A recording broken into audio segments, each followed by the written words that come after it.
কোন এক কবি সুন্দর করে বলেছেন, খোদা খোদ মীর মাহফিল বুদ মুহাম্মদ শামঈয়া মাহফিল।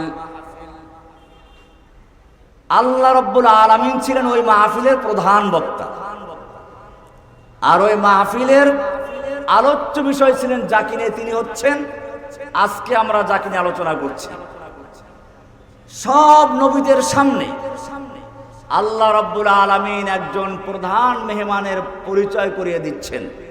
ওয়াইদ আখাযাল্লাহু মিসাকান নাবিয়্যিন, আল্লাহ রাব্বুল আলামিন সব নবীদের সামনে পরিচয় করিয়ে দিলেন, তোমাদের এই মাহফিল দুনিয়ার মঞ্চে তোমরা যাবে বক্তব্য রাখার জন্য, তাওহীদের আলোচনা করার জন্য। কিসের আলোচনা? আমার পৃথিবীতে আমার তাওহীদের আলোচনা করার জন্য তোমাদেরকে পাঠাচ্ছি, তোমাদেরকে নবুয়ত দিব, রিসালাত দিব, সব দিব, কিন্তু শর্ত একটা, লা তুমিনুন্না বিহি ওয়া লা তানসুরুন্নাহ। আমার এই প্রধান বক্তা সর্বশেষে যাবেন, এই প্রধান বক্তা যখন যাবেন তোমাদের কাজ হচ্ছে তার প্রতি ঈমান আনা, তাকে সাহায্য করা। লা তুমিনুন্না বিহি ওয়া লা তানসুরুন্নাহু। আমার প্রধান মেহমান যখন যাবেন তখন তোমাদের নবুয়ত থাকবে না, রিসালাত থাকবে না, সব কিছু বাতিল হয়ে যাবে। তোমাদেরকে সেই নবীর প্রতি ঈমান আনতে হবে। লা তুমিনুন্না বিহি ওয়া লা তানসুরুন্নাহু, তার প্রতি ঈমান আনতে হবে, তাকে সাহায্য করতে হবে। কে বলছেন? কাদের সামনে? সব নবীদের সামনে আল্লাহ রাব্বুল আলামিন পরিষ্কার জানিয়ে দিলেন, লা তুমিনুন্না বিহি ওয়া লা তানসুরুন্নাহু। আমার সেই প্রধান বক্তা যখন যাবেন তখন তোমাদের কাজ হলো তার প্রতি ঈমান আনা, তাকে সাহায্য করা। আআকরারতুম, তোমরা কি মেনে নিচ্ছ? সব নবীরা বললেন ক্বালু আকরারনা, আমরা মেনে নিচ্ছি। এরপর আল্লাহ বলছেন, ফাশহাদু ওয়া আনা মাআকুম মিনাশ শাহিদিন, তোমরা সাক্ষী থাকো, আমিও তোমাদের সঙ্গে সাক্ষী আছি। এরপরে মাহফিল শুরু হয়ে গেল। পৃথিবীর মাহফিল চলতে থাকলো। প্রধান মেহমান যদি বড় বক্তা হয়, বড় কেউ হয়, মঞ্চটা বড় বানানো হয় কিনা? প্রধান বক্তা আসবেন, এই জন্য মঞ্চ দরকার। মঞ্চটা তো হবে কোথায়? যেহেতু তিনি বিশ্ব নবী, পৃথিবীর মাঝখানে মঞ্চ তৈরি করার জন্য হুকুম করলেন ইব্রাহিম আলাইহিস সালামকে। ইব্রাহিম আলাইহিস সালাম তার ছেলেকে নিয়ে কাবা নির্মাণ করলেন। এটা মূলত প্রধান বক্তার আগমনের স্থান। আমরা ইব্রাহিমের দোয়া থেকেই দেখব, ওয়াইদ ইয়ারফাউ ইব্রাহিমুল কওয়াইদা মিনাল বাইতি ওয়া ইসমাঈল। ইব্রাহিম আলাইহিস সালাতু ওয়াস সালাম এবং ইসমাঈল মিলে খানায়ে কাবা নির্মাণ করছেন, আর দোয়া করতে লাগলেন তিনটা দোয়া। রব্বানা তাকাব্বাল মিন্না ইন্নাকা আনতাস সামিউল আলিম। ও রব্বুল আলামিন, আমি আমার পুত্র মিলে, দুইজনে মিলে তোমার ঘর তৈরি করেছি, কাবা তৈরি করেছি। তোমার প্রধান মেহমানের জন্য আমরা কাবা নির্মাণ করেছি, মঞ্চ নির্মাণ করেছি। পৃথিবীর মাঝখানে তোমার সেই মেহমানের জন্য ঘর তৈরি করেছি। সব কিছু করলাম, যে কবুল না হয় কেমনে হবে? রব্বানা তাকাব্বাল মিন্না ইন্নাকা আনতাস সামিউল আলিম। ও রব্বুল আলামিন, তুমি আমাদের পক্ষ থেকে কবুল করে নাও। তুমি তো আমাদের কথাও শুনো, আমাদের অন্তরের খবরও জানো। প্রথম দোয়া। বোঝা গেল যেই কোনো দোয়া করার, যেই কোনো কাজ করার পরে প্রথম দোয়া করতে হবে কি? আল্লাহর কাছে কবুল হওয়ার জন্য। কিসের জন্য? কবুল হওয়ার জন্য দোয়া করতে হবে। আমাদের জাতির পিতা ইব্রাহিম আলাইহিস সালাম শিখিয়েছেন। কে শিখিয়েছেন? আমাদের জাতির পিতার নাম কি? না অন্য কিছু? মিল্লাতা আবিকুম ইব্রাহিম। তোমাদের পিতা ইব্রাহিমের মিল্লাতের নাম কি? জাতির পিতার নাম কি? রব্বানা তাকাব্বাল মিন্না ইন্নাকা আনতাস সামিউল আলিম। ও রব্বুল আলামিন, আমি তোমার জন্য ঘর তৈরি করেছি, আমার মেহমানের জন্য মঞ্চ তৈরি করেছি। তোমার প্রধান বক্তার জন্য ঘর তৈরি করেছি, তুমি মেহেরবানি করে কবুল করে নাও। প্রথম দোয়া হলো। এবারে 2 নাম্বার দোয়া করলেন, অনেকে মসজিদ তৈরি করে, মাদ্রাসা তৈরি করে, নিজের সন্তানদেরকে পড়ায় না, নিজে নামাজ পড়ে না, কপাল পোড়া। আমাদের ইব্রাহিম আলাইহিস সালাতু ওয়াস সালাম শিখিয়ে দিলেন, 2 নাম্বার দোয়া করলেন, রব্বানা ওয়াজআলনা মুসলিমাইন লাকা ওয়া মিন যুররিয়্যাতিনা উম্মাতাম মুসলিমাতাল লাক ওয়া রাব্বুল আলামিন। আমরা তোমার জন্য ঘর তৈরি করেছি, তুমি কবুলও করলে, কিন্তু আমরা যদি কবুল না হই কেমনে চলবে? আমাকে এবং আমার এই সন্তানকে তুমি সব সময়ের জন্য তোমার অনুগত মুসলিম বানিয়ে রাখো। জোরে বলেন সুবহানাল্লাহ। নিজেদের জন্য দোয়া করলেন। অনেক লোককে দেখা যায় নিজে আলেম, সন্তানকে মাদ্রাসায় পড়ায় না, মনে হয় যেন ঠকে গেছে। ইব্রাহিম আলাইহিস সালাতু ওয়াস সালাম শিখিয়ে দিলেন, রব্বানা ওয়াজআলনা মুসলিমাইন লাকা ওয়া মিন যুররিয়্যাতিনা উম্মাতাম মুসলিমাতাল লাক। এইবারে 3 নাম্বার দোয়া করলেন, রব্বুল আলামিন তোমার জন্য মসজিদ তৈরি করলাম, মাদ্রাসা তৈরি করলাম, মঞ্চ তৈরি করলাম, কিন্তু ভালো বক্তা নাই, ইমাম নাই, শিক্ষক নাই, তাহলে কি করে চলবে?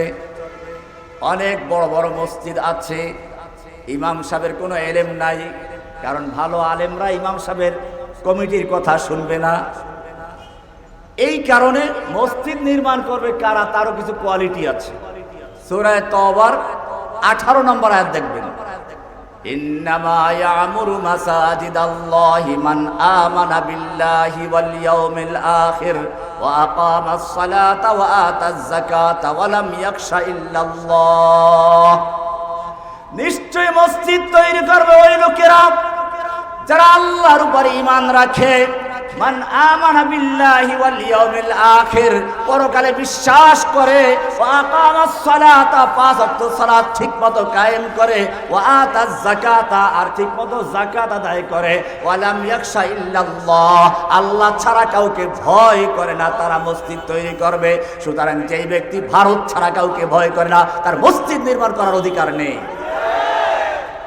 কোরআন পরিষ্কার বলা আছে, এক স্বৈরাচারী ফ্যাসিস্ট, ইসলামের দুশমন ওলামায়ে কেরামদেরকে জেলে ঢুকিয়েছে। এমন কোন আলেম নেই যারা একটু বড় আলেম, যারা কথা বলতে পারে, সেই আল্লামা আজিজুল হক সাহেব থেকে শুরু করে আমাদের পর্যন্ত যুগে যুগে সে কারাগার বন্দী করে ভরপুর করেছে আলেমদেরকে দিয়ে।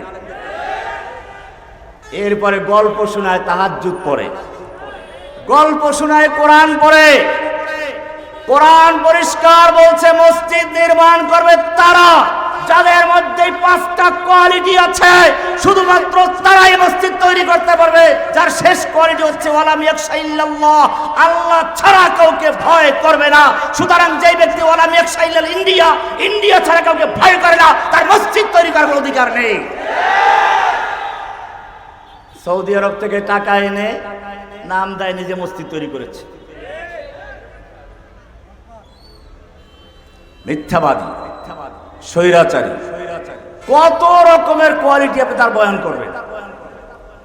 আমি আজকে সে বিষয়ে আলোচনা করবো না, সেই ওদিকে যাচ্ছি না।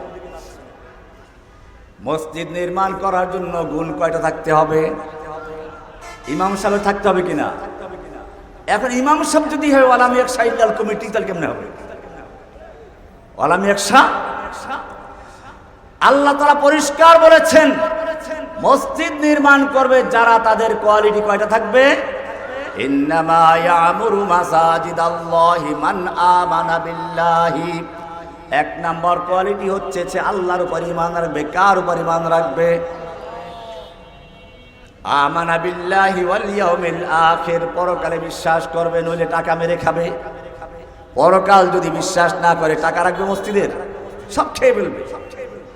এই জন্য বলা হলো আকামাস সালাতা, আল্লাহকে ভয় করে সে সালাত কায়েম করে, ওয়ালাম ইয়াখশা ইল্লাল্লাহ, এরপরে বলা হচ্ছে আল্লাহ ছাড়া অন্য কাউকে ভয় করে না। ভয় করতে হবে কাকে?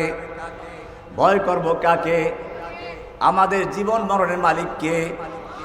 কুল ইন্না সালাতি ওয়া নুসুকি ওয়া মাহইয়ায়া ওয়া মামাতি লিল্লাহি রাব্বিল আলামিন, আল্লাহ তাআলা বলছেন বলো ইন্না সালাতি ওয়া নুসুকি, আমার সালাত, আমার কুরবানি, আমার জীবন, আমার মৃত্যু, মাহইয়া ওয়া মামাতি, আমার জীবন, আমার মরণ সব কার জন্য?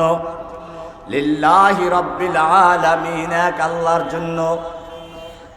সুতরাং ভয় করতে হবে কাকে?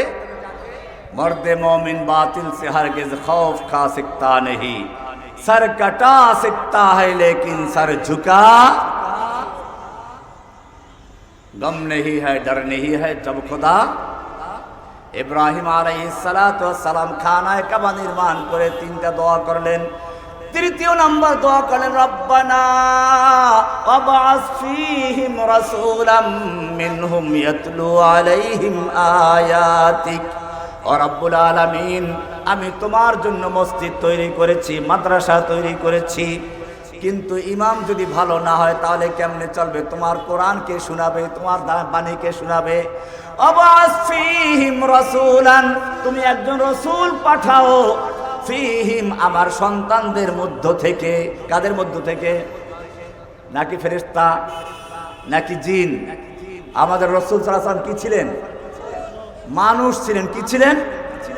তবে খেয়াল রাখতে হবে, মানুষ বলতে তিনি আমাদের মতো সাধারণ মানুষ না, মহামানব। কি ছিলেন? মহামানব, অতিমানব না। মুহাম্মাদুন বাশারুন লাকিন লাইসা কাল বাশারি হুয়া ইয়াকুতুন ওয়া নাহনু কাল হাজারি। রাস্তায় পাথর পাওয়া যায়, পাথর ঢালাই রাস্তা আছে না, এই পাথরও পাথর। আর বাইতুল মুকাররমের স্বর্ণের দোকানে পাথর পাওয়া যায়, দুই পাথর কি এক? আল্লাহর রাসূল মানুষ, এটা কোরআনই আছে। ইব্রাহিম দোয়া করলেন রব্বানা ওয়াবআস ফীহিম রাসূলাম মিনহুম, ও রব্বুল আলামিন, তুমি আমার সন্তানদের মধ্যে একজন রাসূল পাঠাও, তাদের মধ্য থেকে, তাদের মধ্য থেকে। কারণ রাসূল যদি মানুষ না হয়ে জিন হয়, জিনে খাবে না, ফেরেশতা হলে সে খাবে না, সে পেশাব পায়খানা করবে না, সন্তান জন্ম দিবে না। এগুলো শিখবে কার থেকে? আমার এমন একজন রাসূল পাঠাও যে রাসূল আমার সন্তানদেরকে পেশাব পায়খানা করা থেকে শুরু করে রাষ্ট্র পরিচালনা পর্যন্ত, পাকের ঘর থেকে বঙ্গভবন পর্যন্ত চালানোর সব কিছু শিক্ষা দিতে পারে এমন রাসূল পাঠাও। আবাস ফীহিম রাসূলাম মিনহুম ইয়াতলু আলাইহিম আয়াতিক, যিনি তোমার কিতাবের আয়াত তেলাওয়াত করে করে তোমার কাবাকে, তোমার এই মাদ্রাসাকে, তোমার এই খানায়ে কাবাকে আবাদ করবেন। ইয়াতলু আলাইহিম আয়াতিক, বোঝা গেল কোরআনের তেলাওয়াতের মধ্যেও সওয়াব আছে, ঠিক কি না? রাসূল সাল্লাল্লাহু আলাইহি সাল্লামের যে কয়টা বড় দায়িত্ব, তার মধ্যে একটা হচ্ছে কোরআন তেলাওয়াত করা, এটা স্বতন্ত্র দায়িত্ব। এরপরে বলা হচ্ছে ওয়া ইউআল্লিমুহুমুল কিতাবা ওয়াল হিকমা, কিতাব ও হিকমতের তালিম দিবেন। বোঝা গেল তালিম দেওয়ারও প্রয়োজন আছে। এখন একদল বের হয়েছে আহলে কোরআন। কি বের হয়েছে? আহলে কোরআন। এরা কোরআন মানার দাবি করে, হাদিস মানে না। কথা সুন্দর বলে, বলে যে কোরআনে সব কিছু আছে, হাদিসের কি প্রয়োজন? কোরআনে সবই আছে, তাহলে রাসূলের প্রয়োজন ছিল কি? ওনাদের বক্তব্য হচ্ছে রাসূল হচ্ছেন পিওন। নাউযুবিল্লাহ বলেন, আলিয়াযুবিল্লাহ, আল্লাহ হেফাজত আমাদের। কোরআনে কিছু আয়াত পেশ করে, রব্বা ইয়া আইয়ুহার রাসূল বাল্লিগ মা উনজিলা ইলাইকা মির রাব্বিক, হে রাসূল, আপনার রবের পক্ষ থেকে আপনার প্রতি যা নাজিল করা হয়েছে তা তাবলীগ করে দিন, পৌঁছিয়ে দিন। তাহলে রাসূলের দায়িত্ব হচ্ছে পৌঁছিয়ে দেওয়া, যেটা পিওনের কাজ। সুতরাং তাকে কেন আনুগত্য করবে? এটা হলো ওদের যুক্তি। কিন্তু রাসূল কি খালি পিওন? ইব্রাহিম আলাইহিস সালাম সেই জন্য দোয়া করলেন ওয়া ইউআল্লিমুহুমুল কিতাবা ওয়াল হিকমা, যিনি আমার সন্তানদেরকে কিতাব ও হিকমতের তালিম দিবে, ওয়া ইউযাক্কিহিম, এবং কোরআনের আয়াত তেলাওয়াত করে করে তাদের অন্তরের থেকে যত রকমের ভ্রান্ত মতবাদ আছে, খাজা বাবা, গাজা বাবা, ল্যাংটা বাবা, যত রকম দরগা দুর্গা আছে, সব কিছুকে উৎখাত করে শুধুমাত্র তোমাকে বসাবে এমন একজন রাসূল পাঠাও। কে দোয়া করলেন? ইব্রাহিম আলাইহিস সালাম। এবারে মঞ্চ তৈরি করলেন, সর্বশেষ বক্তার জন্য মঞ্চ তৈরি করে দোয়া করলেন। আল্লাহ রাব্বুল আলামিন উত্তর দিচ্ছেন সূরা জুমার 2 নম্বর আয়াত, হুয়াল্লাযী বাআসা ফিল উম্মিয়্যিনা রাসূলাম মিনহুম ইয়াতলু আলাইহিম আয়াতিক। আল্লাহ তাআলা বলছেন তিনি আল্লাহ যিনি তার রাসূলকে প্রেরণ করেছেন, রাসূলাম মিনহুম বাআসা ফিল উম্মিয়িন, যিনি উম্মিয়িনদের মধ্যে রাসূল প্রেরণ করেছেন, ইব্রাহিমের সন্তানদের মধ্যে রাসূল প্রেরণ করেছেন।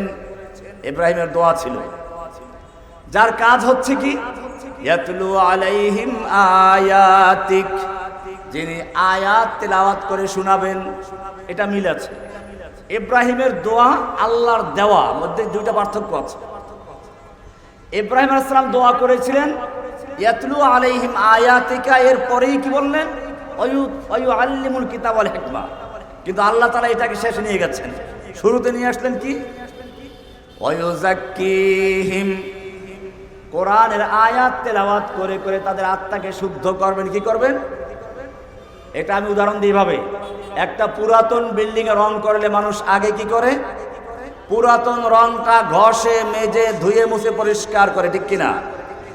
ঠিক তারপরে নতুন রং করে, যাতে করে পুরাতন রংটা নতুন রংটাকে নষ্ট করতে না পারে।